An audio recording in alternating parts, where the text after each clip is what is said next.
Nung bago po ako gumamit ng Sungreen, yung mga kalamansi po ay talagang hindi magandang mga dahon.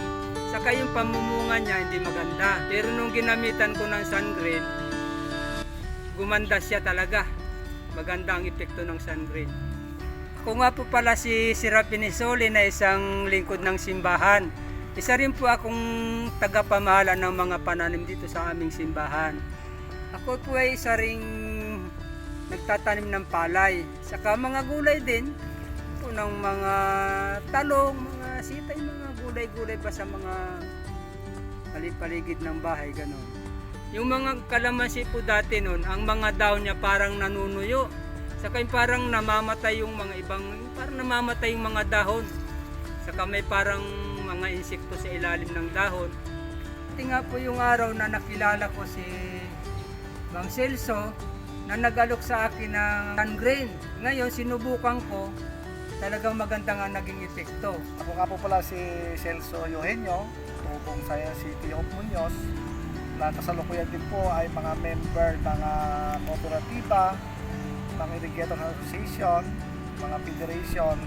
Nagkukwentuhan po kami na kaibigan ni Kuya Apin, na kaibigan ko rin po, na inalok ko po na may magandang produkto po na Sungreen from Korean company, ay naibanggit po ng kaibigan ni Kuya Apin na may problema doon sa kalamansing alaga ni Kuya Apin. Si Kuya Apin po ay hinanap ko, na natagpuan ko dito po sa kaniyang farm bilang tagapamahala sa simbahan dito sa Triala.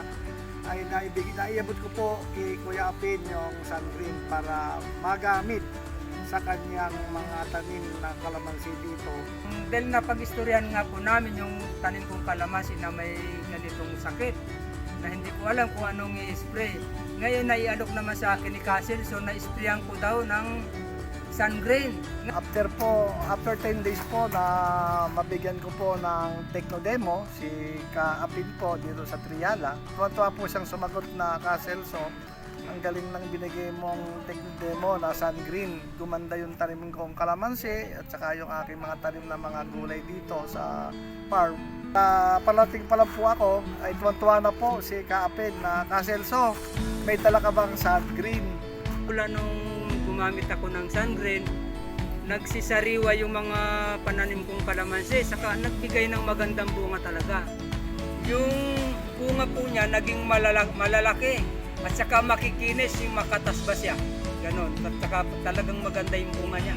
Yung puno niya parang nawala yung mga kagat-kagat ng mga insekto, parang kuminis yung mga katawan.